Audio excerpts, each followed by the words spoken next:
Hey there, welcome to Takeaway with Sam Oches, a podcast from Nation's Restaurant News. I am Sam Oches, editor-in-chief here at NRN, and this is the show where I give you an all-access pass to the restaurant industry's most influential decision makers. This week, I'm talking with three, yes, count them, three leaders from Jersey Mike's, one of the hottest restaurant chains in America today. NRN recently had the pleasure of serving as media partner for the Prosper Forum, an event hosted in Amelia Island, Florida, that brings together restaurant executives with the goal of elevating the future of food service and hospitality, and specifically investing in the next generation of diverse talent. As part of that, we were able to sit down in person with more than a dozen food service leaders to hear their stories and discuss how they're investing in their people and their culture. Over the coming weeks, we will be rolling out these conversations both on Takeaway as well as on our podcast, Extra Serving. And we're starting with this episode highlighting Jersey Mike's. Founder and CEO Peter Cancro was one of the keynoters at Prosper, and immediately following his talk, we sat down to discuss the chain's remarkable success over the past 50 years, and especially over the past 3 years, during which they've grown their sales by 60% and opened around 300 locations per year. That success is really rooted in how the brand invests in its team members and really turns them into leaders.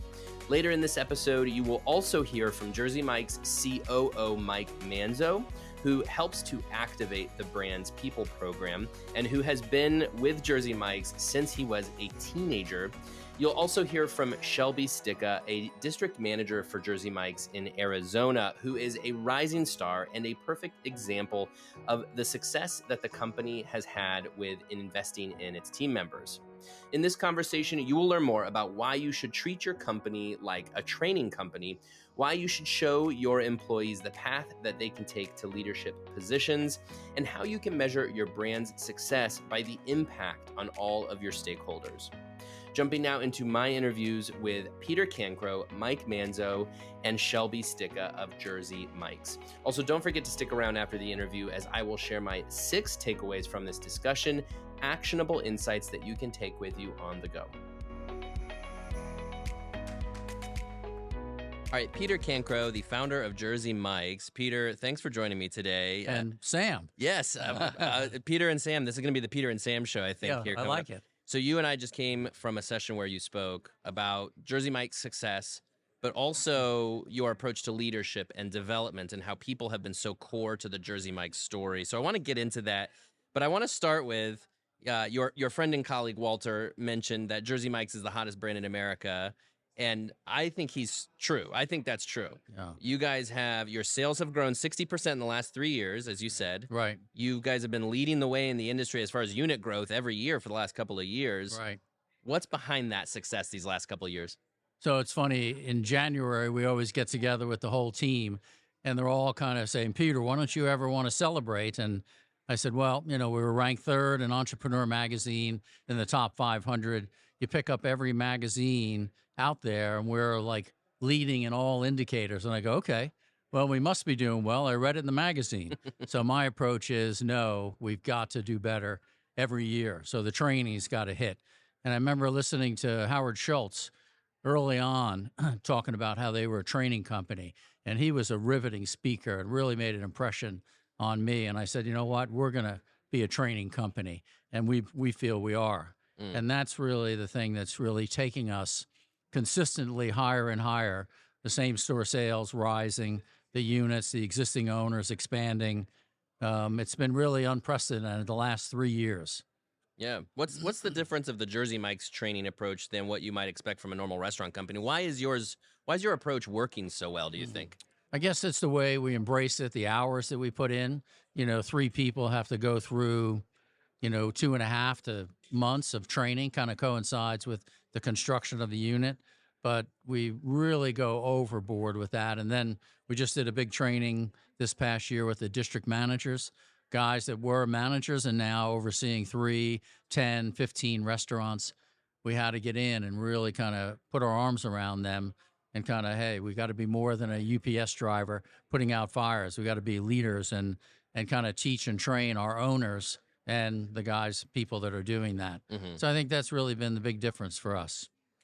Talking about franchisees, because Walter, who's a franchisee, he was speaking with you as well, and your commitment to your franchisees is very clear as well. And so Mm. the training of the employees is important, but you're investing in your franchisees. Tell me about some of the ways you guys invest in your franchisees. Yeah, so from the beginning, we don't like to call them franchisees. Hmm. We like to call them owners and partners. And before you come on board with us or you're new, we want to see you. We want to meet you. We want to make sure that we're growing with people that care about our culture. And you can discern that. I've been behind the counter since I was 14, meeting and greeting New Yorkers, North Jersey. It's a tourist town down in Point Pleasant.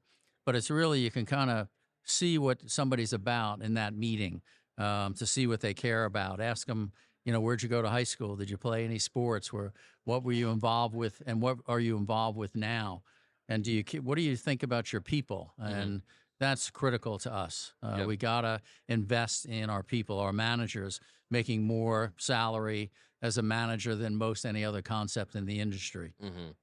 There were a few stories shared during the session on of you giving stores to rewarding stores to owners. Yeah. And in your stories, you make it sound like you just make it up on the spot. I'm sure you do a little bit more work than that, but tell me about what do you see in people that you want to give somebody a store? You can see it in them. I mean, you choked up briefly during the session. This is important to you. Yes, sure. What do you see in somebody that you want to reward them with a store? So you meet the people and you kind of know who you're meeting with, what group, what city, and you hear about different people and what's happening. And then I meet them, and maybe I haven't met them before, but I see firsthand in their eyes, their energy, how they carry themselves, and their background, how long they've worked, how they can make subs and speed, sense of urgency. And it's really, be honest with you, it's a gut feel that I go with, and I award people with their own franchise. And when we do that, we're paying for it, the company. So that's a big difference than what a lot of people are doing. And then a lot we do back them financially, and then they pay it back. But the manager of the year every year that's chosen through the company, they get a free franchise. And a lot of them continue to work with their owners. And that's kind of cool to see. They don't depart there. They have their own store. They continue to work with their owners. So it's growing pretty well. You mentioned the investment in the retrofit that you did. You paid for every store to retrofit a few years ago. Yeah. And then what blew me away, because I knew that story. You and I have spoken about that before. But what blew me away is you say the investment paid itself off tenfold. Yeah. People listening to this are going to be just jaw drop because of that. Right. Because you don't want to necessarily invest money. People don't want to spend money necessarily. They want franchisees to spend their money, right? But they don't see these returns on the investment. Right. What kind of return on investment should people expect to see when they're making these big investments behind their owners, behind their employees? Right. So if you don't invest, what's going to happen? You're going to stay flatlined and drop back. So that's critical, number one. So when you do invest and go after the owners, I first told my team that I was going to do it, and they kind of looked at me, and maybe a week later came back. Okay, I hear what you're saying, because in our contracts, everybody has to pay for their own retrofits. Their new design, you got to constantly do that. Like every 5-7 years, you got to be making improvements. So we went ahead and said, we did a 35 city tour, October, November, December of 19, and said, we're going to pay for all the retrofits. And what I saw is that if we do it, it's going to happen in a year and a half, not 4 or 5 years trying to get people to do it. But it happened, and the same store sales, when you retrofit, it's 10% to 15%. California was one of the first markets. We saw a 20% raise in sales. So anytime you put money back in, it really comes back to you. So as far as the measurement, what I put out, 75,000 about as an average per store, we saw that with the rise in sales and paying the royalties. We saw a payback like in 2 years on that. Incredible. So it was just incredible what happened, which, I kind of sensed that it would be, but I didn't realize it would happen that fast. Yeah. So going back to your success recently, 60% sales increase the last 3 years. Yeah. 250 locations every year you guys have been adding the last couple of years, right? 300, yeah. 300. So 308 last year. This year, maybe 310. Next year, we hope to be like 350. And Wow. that's based on that 13 to 15% unit growth. If you Okay. start opening too many, I think you're going to be closing some. Mm. So we're careful with that. People think we're expanding rapidly, but we're not. It's been steady growth over the past, 20 years. Well, and how do you pull off? Because they might think that's rapid because a lot of companies haven't been able to grow with the difficulties in securing materials for growing, Mm. the difficulty in securing real estate. How are you pulling off 300 a year? We got some great people. So it's Yeah. funny, we talk about sports. So Rodney, the head of construction, he was a defensive end. Mm. And if you're a defensive end, you got the pulling guard, you got the running backs coming at you. So he handled it great. We got a great team. And it's about having approved contractors all over the country. We're one of the few franchise companies that are involved in selecting the site, driving the real estate. We're involved in the plans. We're involved in negotiating a lease, involved in the construction big time. And our training is second to none. And then when we open up the stores, we're there. Like Alaska right now, we just opened a second store and we're there for weeks with our people, Mm. because we got hit out there with major, major volume. And that's Mhm. what's happening in a lot of cities across the country. The volumes are way up. Our average unit volume now is 1,350,000 per unit. Mhm. We think it's going to be 1.4 by January. Wow. And that's not because of price increases. That's because of gaining bread counts. Mm. We talked about that before, Yep. the number of bread. Hmm. I'm envisioning a well-oiled machine, and it seems to me like what oils the machine in a restaurant system is its people. Yeah, So it yeah, seems like you're investing in your people because it keeps the machine humming along, right? sure, sure.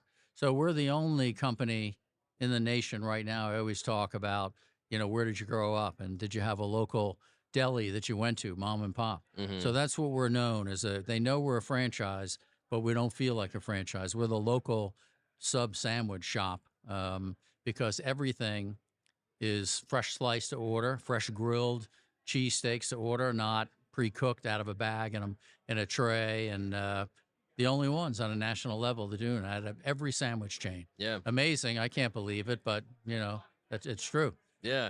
To that end, we are a few days post Subway acquisition, Yeah, yeah. and if Yeah, you great. They got a great number, I think. 9.6 billion that we Yeah. know of. Good. But if you look at the industry, of course, now Subway with Rourke, Jimmy John's with Inspire, Firehouse Subs is with Restaurant Brands, all great for them. But Right. it makes me think that you guys are really the last kind of independent restaurant shop among the big chains. Right. What does that mean to you, and how important is it for you to maintain that? Yeah, so I don't get so much into that.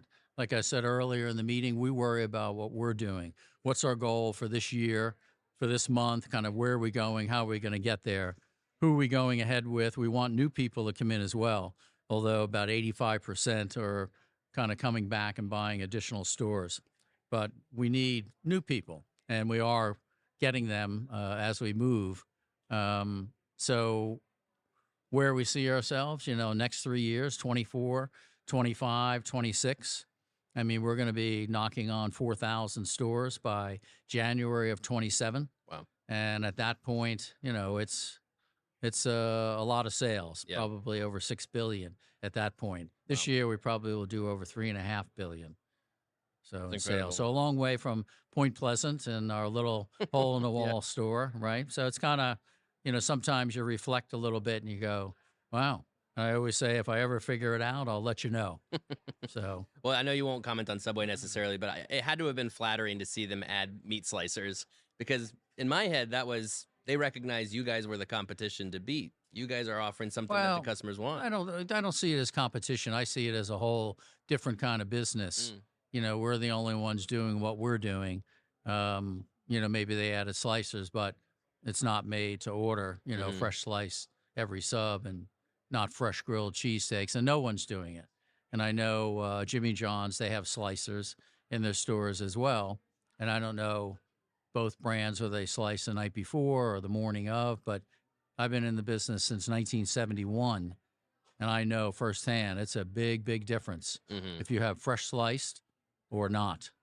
You slice ahead of time, it compromises the product. Right. All right. So, Peter, last question. Another theme in this session, and a theme of this whole event here at Prosper, is about the impact of the restaurant industry, the potential of the restaurant industry to impact the world. You can actually change the world. And the room we just left, Yeah. the scale present in that room, just knowing the people and the things they can accomplish to change the world.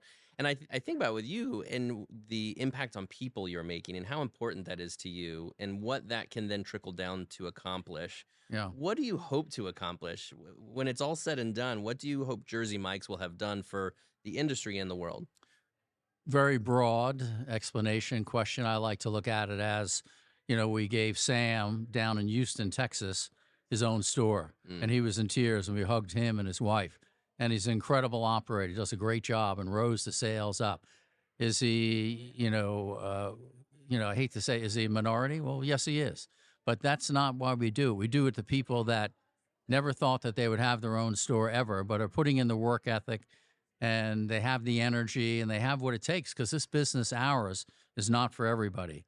And I tell you, we've awarded almost 100 people so far. We hope to get to like almost 100 a year that we're sort of getting into their own business now. We got to be careful, because franchise owners, right? They need the people to grow. We don't want to steal their people, hmm but there's an avenue to get your own store, and everybody knows that, and that's what's happening. Peter Cancro, the founder of Jersey Mike's Subs. I appreciate your time. Thanks, Yeah, Peter. thank you, sir. Okay, I'm here with Mike Manzo, the COO of Jersey Mike's. Mike and Jersey Mike's, that must be very helpful for you. It is when I want to get into the restaurants or the bars back in the day. But my mom thinks I'm Mike. So does everybody think you're the Mike? Yeah, my mom does. So that's all that matters. Yeah. Well, Mike, tell me about yourself. You've been with Jersey Mike's for a really long time. Tell us about your career. Yeah, we have to remember back in the 70s when Peter purchased the store in 1975, he was still in high school. And he was in high school with my older brother and a couple of my friends. So he always recruited the families. So I started working for Peter back in high school in the late 70s. I graduated high school in 81, went into the Marine Corps, came out in 1985 and started managing his only store at the time. It was still called Mike Subs.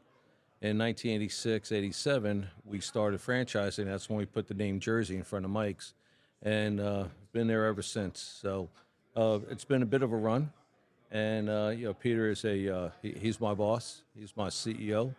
He's a friend. He's a brother.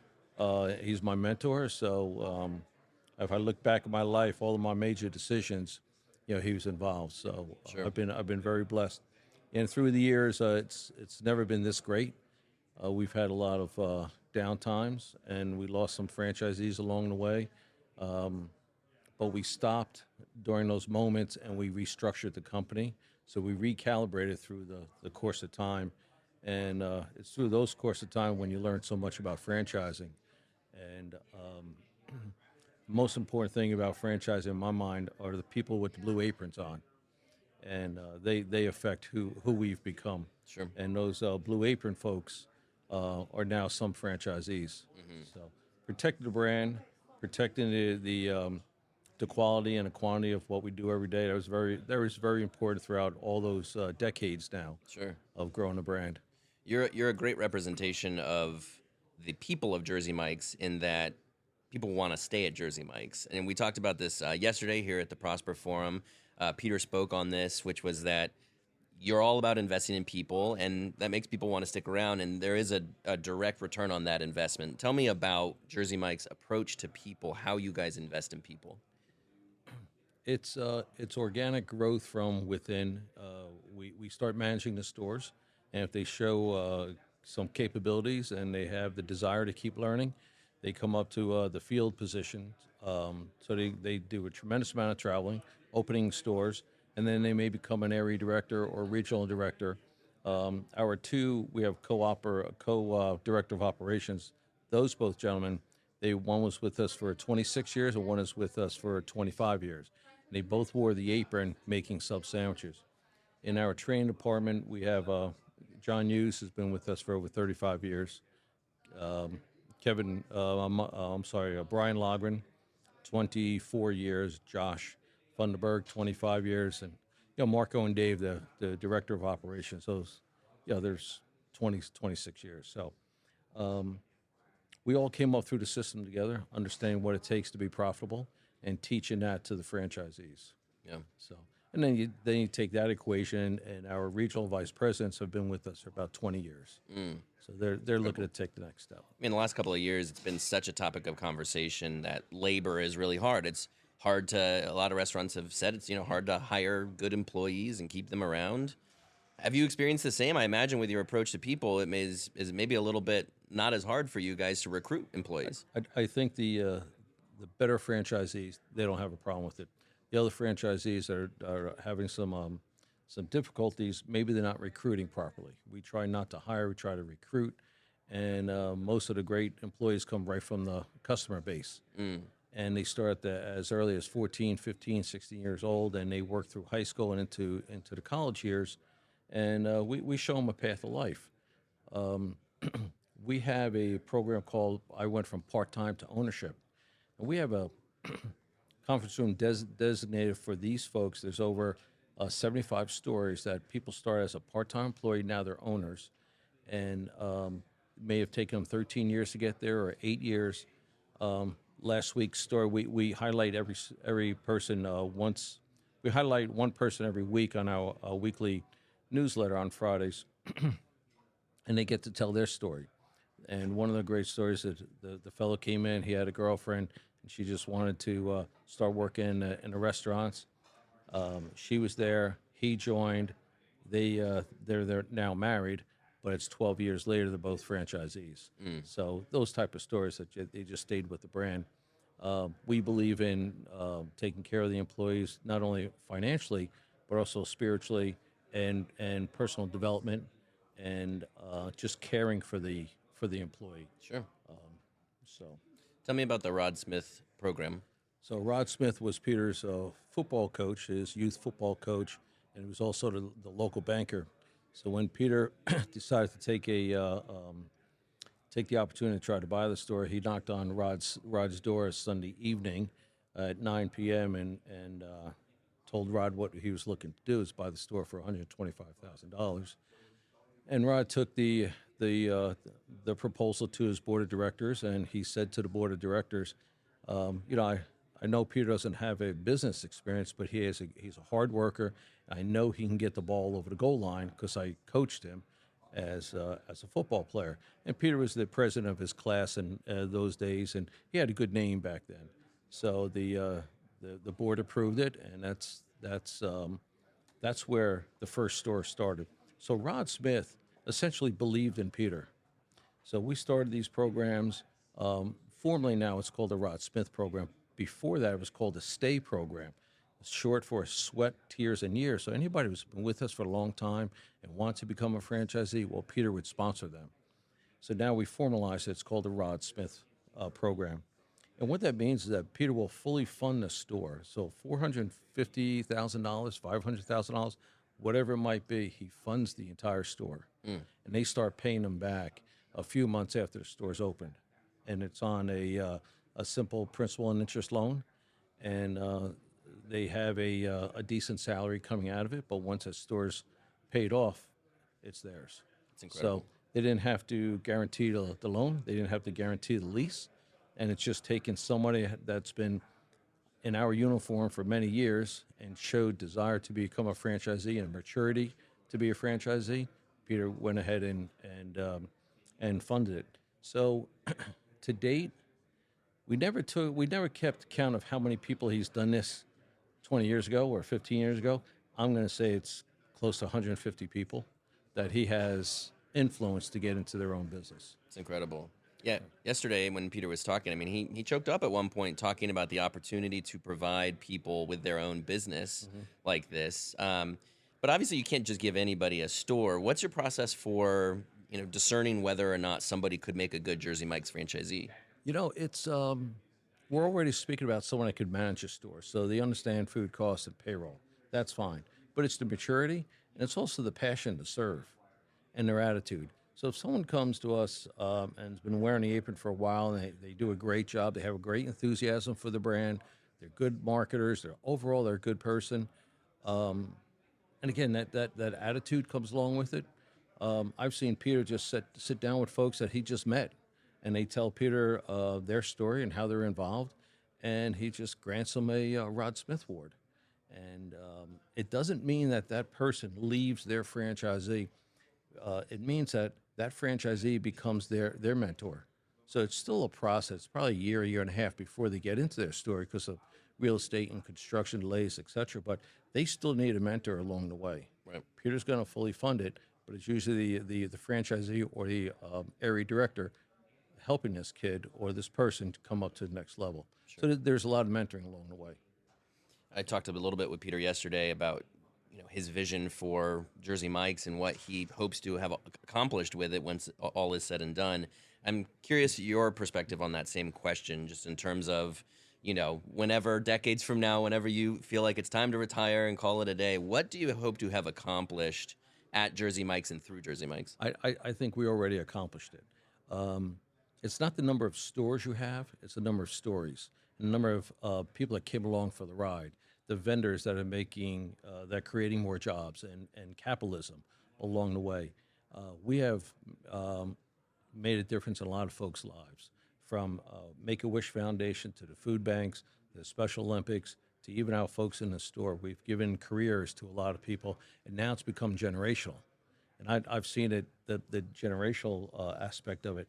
So I don't know how much more we can achieve, except keep doing what we're doing and be better at it and just keep achieving more. Yeah. So if I were to walk away, we're probably on the top of our game right now, and then next year we'll be on top of the game again. So, sure. It's very exciting. Mike Manzo of Jersey Mike's. Appreciate your time today. All right. Thank you, Sam. Shelby Sticca, the district manager for a Jersey Mike's franchisee out of Arizona. Shelby, thanks so much for joining me today on the podcast. I'm interested to hear a little bit more about you. Tell me how you got into the Jersey Mike's business. Well, first off, I appreciate you bringing me on to talk about what potentially we have it for. I was looking for a job during college and all that good stuff. So coming across, I applied like every college student, and once I applied, I was like, okay, here you go. We'll try it out. It's a food industry. I had no plans to be in the food industry. Like everybody will probably tell you, is you think of everybody of a low life because you work in the food industry. Obviously, there's some big wigs and people that make it big, but that wasn't my plan. My plan is I went to college for my IT degree. I successfully got that through, but from there is I was given an opportunity because I had lost my Social Security card. Right at the beginning of orientation, he was like, well, we won't hire you, but I see something in you, so I'm going to give you a few. I never panicked so much in my life. I was in the process of moving from house to house. I was tears are coming to my eyes because it's like, oh my God, I want to lose this job, because at this time the workforce was hard to apply for. I applied for many, many jobs, and this one was just new concept to Arizona.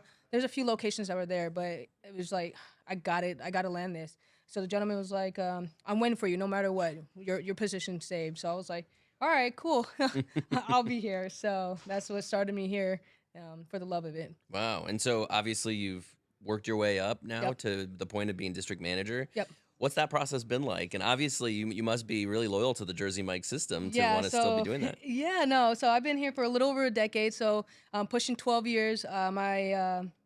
My anniversary is the end of September, the 1st of October, around that time frame, something like that. Mm-hmm. So with that it was at first it was fast. I get the job right after my 19th birthday, and I'm like, yeah, well, crew member going into it, and my manager at the time was like, hey, did you ever think about management? And I'm like, no, sir, this is only my first job in life. I was doing some preschool work before, but no, sure. He's like, no, we're going to do it. Yeah. So that December is then I was promoted to a shift lead.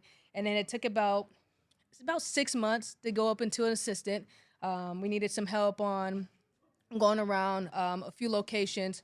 My franchisees were trying to grow more, so that opportunity came presented. Is I had to drive about 45 minutes from my house just to help them get a store, and they were like, okay, perfect. And it was a great surprise because I did the job without asking questions, and I didn't say no. I was like, all right, next challenge, let's go. And from after that, it was being there for about 4 months. They promoted me to GM. So I did that, knocked it out of the ballpark. Give myself a little pat on the back. Yeah. And I kept doing it, and it was funny because one of my locations, I sat there. We were just opening at this time. We were 6th in the nation, the busiest, we're a remote location, and it was just crazy. So we're meeting some big wigs with my male owner, and I was like, "Hey, can I tell people I'm the owner?" I was like, "All right." I was like, "Can I tell people I'm the district manager?" And he was like, "I don't care. That's just a title." He was like, "You can walk around being everybody you want." He's like, "You can even be the owner. Is just don't, if anything comes back south, just make sure you know exactly who to say you really are, so we can stress the situation from there." And I was like, I'm not ever gonna get in trouble. Who does that? But at that point, even though it was a joke, I took it into a more of a larger mindset. Is if he's willing to just joke about it, this man is about his word. The female owner, she's about her word. So with that is, I'm gonna challenge them on it. And within that is, after that, because we opened that March, that May, I was promoted to district manager. Wow. And I took over 4 locations, and from 4 locations, and all these old locations I helped open.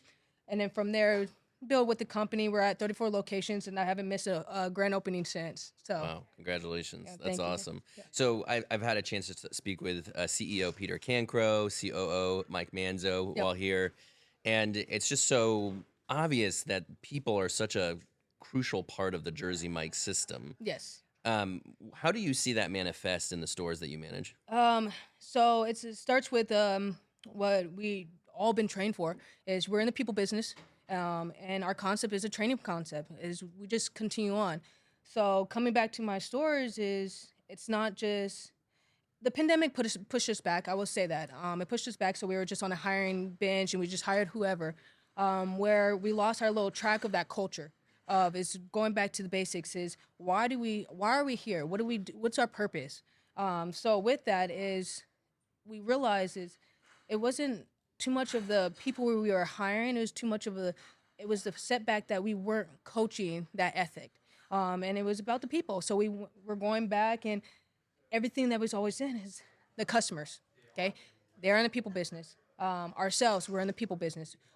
If we don't have customers, we don't have jobs. Is even with the DoorDash and all the third parties that goes on, if we don't have any type of source of income, we don't have a business, and we have to be able to be above and beyond. So like our manifesto and our motto is be a sub above, is we truly want to like imitate that to everybody around. So it's when we do the hiring process, we look into it as in, yeah, I'm not personally hiring a crew member, but I coach my managers to find that personality, because you can teach anybody how to make a sandwich. Now, our training program is it's a little hard for some people, but overall, it's really about the personality, because we can teach somebody, even if it's like, hey, you wipe tables off for a few hours if that really helps, because you're helping the business grow. But making those people want to come back and have their name recognized. We don't wear name badge. So when somebody comes back and like, oh my God, hey Shelby, or hey such and such, it's a great feeling that kind of build that relationship. So Yeah. that's what we're always going for, is just the people business, and to continue on with giving people the opportunity to grow as well. To that end, you've been given some great opportunities from people that you were reporting to. They're giving you opportunities in management. How are you reciprocating? How do you plan to invest in those on your teams? I always joke with them. I say I want to retire soon. I know I'm not going to go anywhere. I promise that. And I don't know I don't have a silver spoon. I don't know what wealth I'm going to fall on, but hey, we'll wish on that another day. But I always tell them is I want them to be me. It's not the fact of, oh yeah, walk around, talk like me, be like me. I want them to have the passion. I want them to have the integrity, and I want them to succeed. At the age I'm 32 years old, I can say I'm a very successful person. I can say overall within my age category I'm a very successful person. And this is not the end of my path. I promise you that. So if I can get people to have that same energy, have that same personality, and to live by it, then I think they will succeed as well. And so me going back to the stores I want them to go to that. I really want them. I tell them it's all about energy. So if you walk in and you're tired that morning, you better leave that at the door, come in and put a smile on your face and create that great energy, because once you start doing that and you keep it routine over and over again, even giving yourself self-love, as you continue to do that over and over again, you start to live a positive life, and your outcome to everything becomes more broad. Yeah. You see things on a different level. You try to achieve more instead of setting yourself back because you have this life of fear, or the curiosity is not in the right spot. You're curious about something else, where the curiosity of growth and just life in general is always a good thing. Yeah. Last question for you, Shelby. You went to get a degree in IT. Yeah. You didn't expect to be doing what you're doing now, but here you are, and clearly you love it. What's your overall aspiration for either Jersey Mike's or beyond? What do you hope to have accomplished? My true accomplishment, or hope to accomplish, is be a better person for the next person. I want to be 100% a role model. I want to be a mentor. I come from not necessarily a rough family, but is not a low income, middle class family. I'm the only one that actually got a college degree. So with that, I want to be the face of that. I want to walk around and they're like, oh, hey, who are you? Or it's not, I don't want that anymore. I want to be able to like, oh, that's Shelby. She's done this. She came from this to now this. That's truly my overall achievement in life. I want to be I want somebody to look up to me and say that I did. I do it to my mentors now. I was actually coaching having coaching conversations to other people around within the event. I'm the person. I don't need for you to tell me what I'm doing good at. I don't. I need you to be able to tell me what I'm doing bad at, because I want to grow. So I want to be able to give that feedback to somebody else, because we always give them that participation award and things like that pat on the back. And it's like, you're doing a great job, but there's more that you can achieve by just being a little bit more stricter to what your standards are. Sure. So. Shelby Sticca of Jersey Mike's. Shelby, thanks for joining me today. I appreciate it. Yeah, no problem. I appreciate you honoring me on here. Those were my interviews with Peter Cancro, Mike Manzo, and Shelby Sticca of Jersey Mike's. So what should you learn from these conversations? Here are my 6 takeaways. My first takeaway is that you should treat your company like a training company.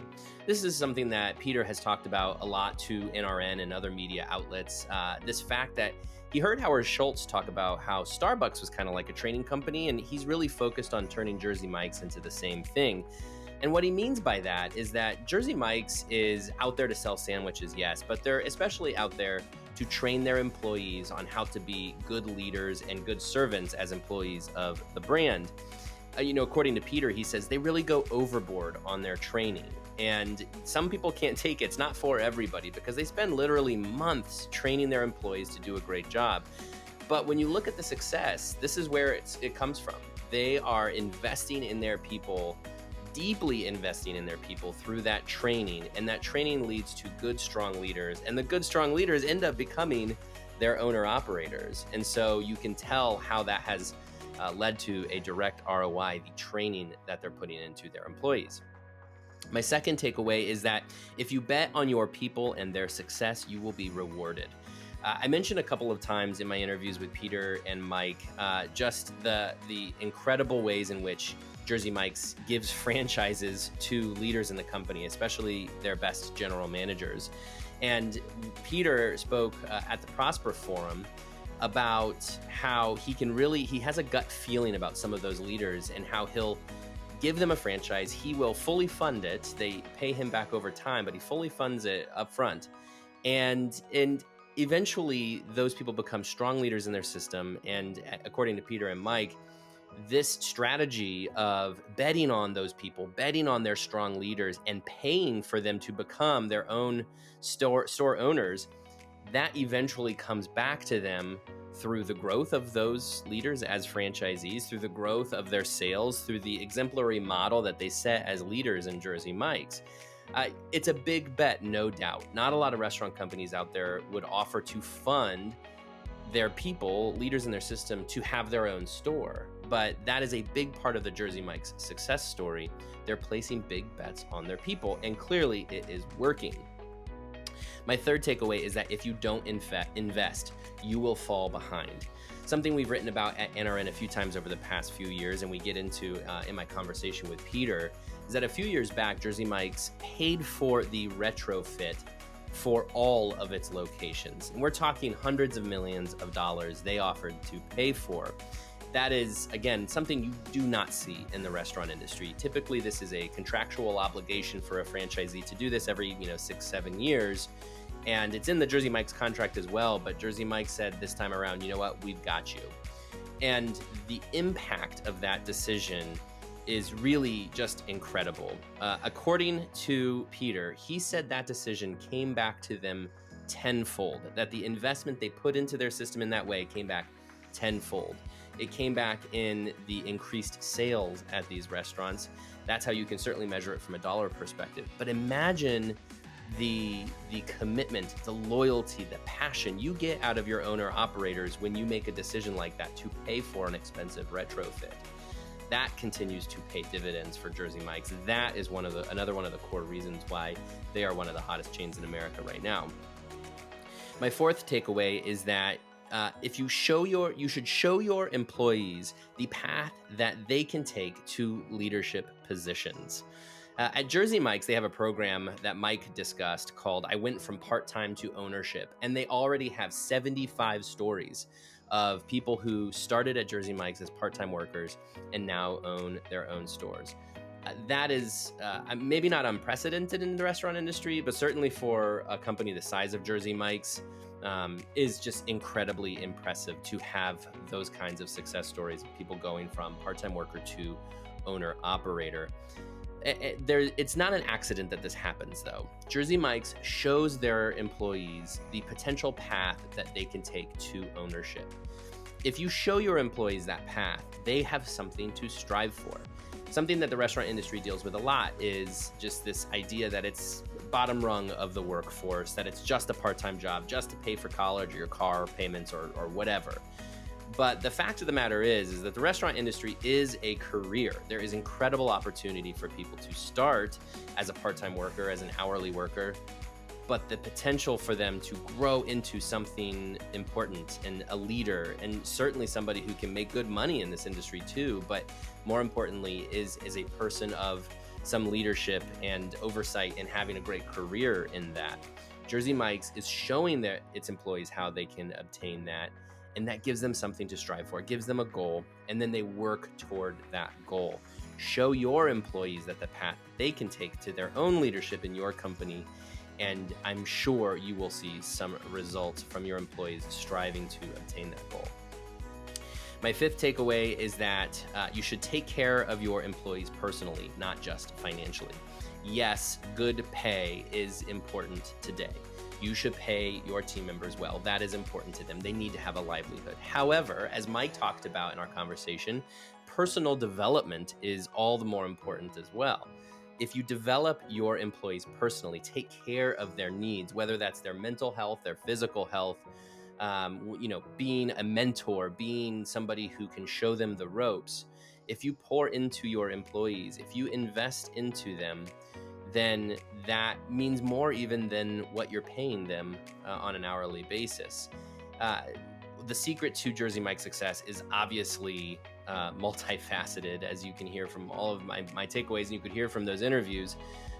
But it really begins and ends with how it is investing in its employees and the many ways in which it does that, because people you invest in want to stick around. They want to be loyal to you. They see you as somebody who is their leader, somebody who is their mentor. And again, there are real business benefits to that. My sixth and final takeaway is that you can measure your brand's success by the impact on all of your stakeholders. What I mean by that is you don't have to just look at your sales and your growth and your unit count to measure your success. Look at the impact you have on, of course, your employees. Look at the impact you have on your communities. Look at the impact you have on your vendors, on charities. There are so many ways that you can measure your success, and it is so far beyond dollar figures and money and sales and all of that. That is one part of it, but look at the impact you're making. An important thing that Jersey Mike's does every year is their Day of Giving. It happens in March every year, where they give one day, they give 100% of their sales to charity. And earlier this year, it was something like over $30 million that they donated to charities. Now, multiply that by all of the years in which they've done this, and it will continue to grow.